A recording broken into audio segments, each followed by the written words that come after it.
वचन, जब वे उस जगह जिसे खोपड़ी कहते हैं पहुंचे तो उन्होंने वहां उसे उस और उन कुकर्मियों को भी, एक को दाहिने और दूसरे को बाईं ओर क्रूसों पर चढ़ाया। तब यीशु ने कहा, हे पिता, इन्हें क्षमा कर, क्योंकि ये नहीं जानते क्या कर रहे हैं। और उन्होंने चिट्ठियां डालकर उसके कपड़े बांट लिए। पाते लेकिन नजरों से हम कर देते हैं। किसी को हम शायद मुंह से शब्द नहीं बोलते, लेकिन हम मन में उसके लिए वो गलत बातों को सोचते हैं। लेकिन वो सारी बातें पिता ने क्रूस पर हमारे लिए क्षमा मांग कर क्या किया, हमें माफी को दिलाया है। और उसके पास जो हृदय है वो क्षमा से भरा हुआ है। वो चाहता है हम भी उसके जैसा हृदय रखें और क्षमा में बने रहें, चाहे कुछ भी कंडीशन क्यों ना हो, चाहे सामने वाला हमारे विरोध में क्यों ना खड़ा हो, है ना। जब हम अभी देखें छत्तीसगढ़ में बहुत सारे विरोध चल रहे हैं, वहाँ की सरकार ने नियम बना दिया, लेकिन फिर भी मसीह के लोग पीछे नहीं आगे दिख रहे हैं। हमें भी आज वैसा ही अपना जीवन देना है और वही समर्पण के साथ क्षमा का हृदय रख के पिता के लिए आगे बढ़ना है। दूसरी बात मैंने इस वचन में सीखा, खुदा हमारा बदला लेने वाला नहीं, तो हमें भी क्या नहीं करना है, बदला नहीं लेना।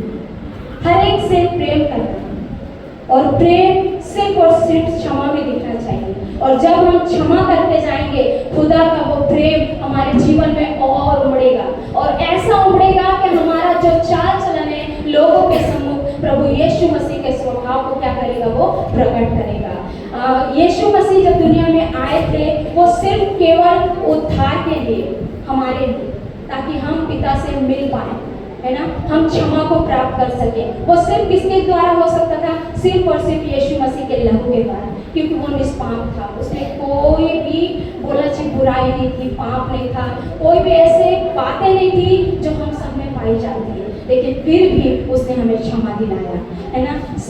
हम सारे एक दूसरे से सॉरी नहीं बोल पाते हैं, हम एक दूसरे के प्रति उस कड़वाहट को गठान बांधे रहते हैं, लेकिन पिता अगर चाहता तो गठान बांध सकता था। पिता मैं क्यों जाऊं इन लोगों के लिए, क्यों मरने के लिए उस दुनिया में जाऊं जो लोग स्वार्थी हैं, पाप से भरे हुए हैं, जो कपट रखते हैं, छल रखते हैं, हर एक चीजें बोलते जरूर हैं लेकिन कर नहीं पाते। मैं सच बता रही हूँ, रात में जब इस वचन को मनन कर रही थी, बहुत सारी बातें खुदा मुझे सिखा रहा था। कल भैया जैसे पूछ रहे थे ना, क्या तुम्हें पता है यीशु मसीह ने क्या किया तुम्हारे जीवन में, मैं सच में बयान नहीं कर पा रही थी उन बातों को, क्योंकि जब मैं अपने बीते दिनों को देखूं तो उसी का लहू है जिसने मुझे और मेरे परिवार को छुड़ाया और उसी ने अपने होने का एहसास दिया और आज उसी ने मुझे यहाँ पर खड़ा किया। तो उसको मैं साधारण 2 शब्दों में नहीं बोल पा रही थी, क्योंकि मैं उसके क्षमा की बोलना चाहिए बिल्कुल योग्य नहीं थी, लेकिन खुदा ने मुझे माफ किया, उसने मुझसे प्रेम किया। आज वो चाहता है वही क्षमा हम भी एक दूसरे के प्रति रखें, वही प्रेम एक दूसरे के प्रति रखें। और हम शायद बोल नहीं पाते, लेकिन जाके मिले, सॉरी बोले, एक दूसरे से गले लगे, शायद यही पहला कदम हमारे जीवन को बढ़ाएगा। शायद हम अनजाने में गलतियां कर देते हैं, हम जानबूझ के गलतियां कर देते हैं, लेकिन खुदा का हर एक चीज उस क्रूस पे हम देख सकते हैं, फिर भी वो हमें क्या कहता है, हे पिता इन्हें क्षमा कर, क्योंकि ये नहीं जानते ये क्या कर रहे हैं। आज हमें पहला कदम अपना बढ़ाना है, ताकि हम गलतियों को ना करके खुदा के उस उद्धार में अपने जीवन को क्या करें, हम प्रवेश कराएं। और यीशु मसीह सिर्फ प्रेम करने के लिए, क्षमा देने के लिए और माफ करने के लिए इस दुनिया में आया, ताकि पिता की मर्जी उसके जीवन से पूरी हो पाए, है ना। और तीसरी बात मैंने यहाँ पर सीखी, वो जैसे मैंने बोला, बदला लेने वाला नहीं है। प्रभु हमें धोखा नहीं देता, है ना, बदला नहीं लेता, वो आप प्रेम करता है। आज उसी प्रेम को हमें लेके चलना है। और तीसरी बात मैंने सीखी इस वचन से, हम कितने लोगों ने खून का दाम चुकाया हमने, किसी ने नहीं चुकाया। उसने फ्री में हमें उद्धार का जीवन दिया है और उद्धार का वो द्वार हमारे लिए खोला, जिसके द्वारा हम स्वर्गीय राज्य में प्रवेश कर सकते हैं, है ना। उसने हमारे लिए क्षमा को दिया, उद्धार को दिया, और वो कुंजी का मार्ग परमेश्वर ने हमारे हाथों में दिया, ताकि हम स्वयं फेस टू फेस पिता से क्या कर सकते हैं, बातचीत कर सकते हैं और उसके स्वर्गीय राज में हम प्रवेश कर सकते हैं। और खुदा चाहता है कि हम एक दूसरे के अपराधों को क्षमा करके खुदा के राज्य में प्रवेश करें। मत्ती रचित 5 अध्याय 5 यदि तुम आपस में एक दूसरे के अपराधों को क्षमा करोगे तो तुम्हारा स्वर्गीय पिता भी तुम्हारे अपराध को क्या करेगा? क्षमा करेगा। शुरू से ही पिता यीशु मसीह के द्वारा क्षमा को बताते आया और यीशु मसीह उसकी मर्जी के अनुसार वो क्षमा को निरंतर वो बोलते आया और देते आया, है ना। तो आज हम क्या क्षमा हृदय रखते हैं खुदा के कामों के लिए, है ना। हमें भी ऐसा बनना है। माफ करने वाला हृदय प्रियो बहुत आनंददायक है। जिन लोगों ने उसके ऊपर उंगली उठाई ना, मेरे खुदा का कलाम कहता है वो गले लगाने वाला परमेश्वर है। जिन लोगों ने उसे मारा, टूटा, कांटों पे ठोका, उन सबसे उसने प्यार किया।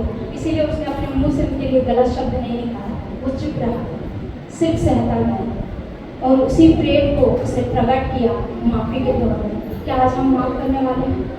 आज उस हृदय को अपने जीवन में अमल कीजिए, ले लीजिए और उस हृदय के द्वारा प्रभु के उस मार्ग में अगुवापन में आप बढ़ते जाएंगे।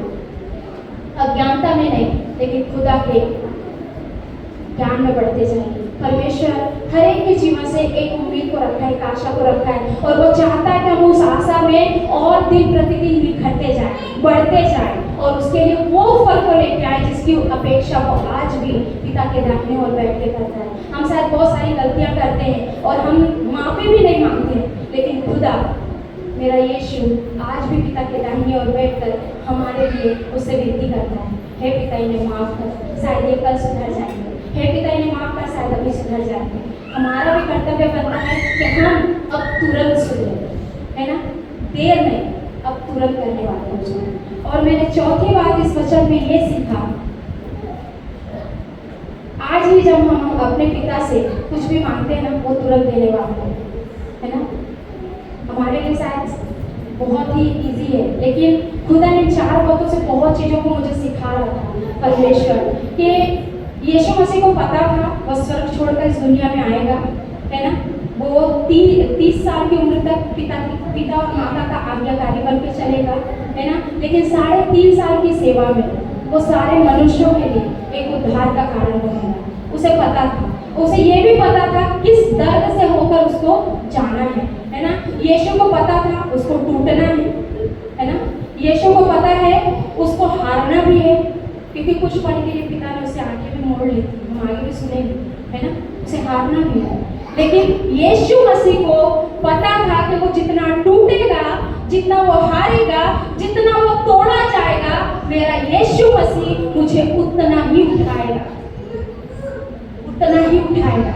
अगर हम वो चीज को नहीं जानते तो हम तीसरे दिन खुदा बाप के उस माफी को, जो उद्धार का जीवन है, जयवंत जीवन है, जिसमें हमें प्रवेश करना है, हम उसे सीख नहीं पाते, है ना। तो खुदा चाहता है इन 4 बातों से आप सभी खुदा की अपरम महिमा को, आशीष को प्राप्त करें। एक क्षमा वाला हृदय रखें, बदला लेने वाला नहीं, सभी से प्रेम करने वाला। और तीसरा, सेत में जैसा हमने पाए हैं हम भी दूसरों को सेत में दें, क्योंकि खुदा ने हमसे दाम नहीं लिया। अभी हमने गाना गाया ना, उसने लहू के कतरे कतरे को बहाया, धार बोले तार में बयां भी नहीं कर सकती, इतना ज्यादा वो उसने उस लहू को बहाया है मेरे लिए, आप लोगों के लिए।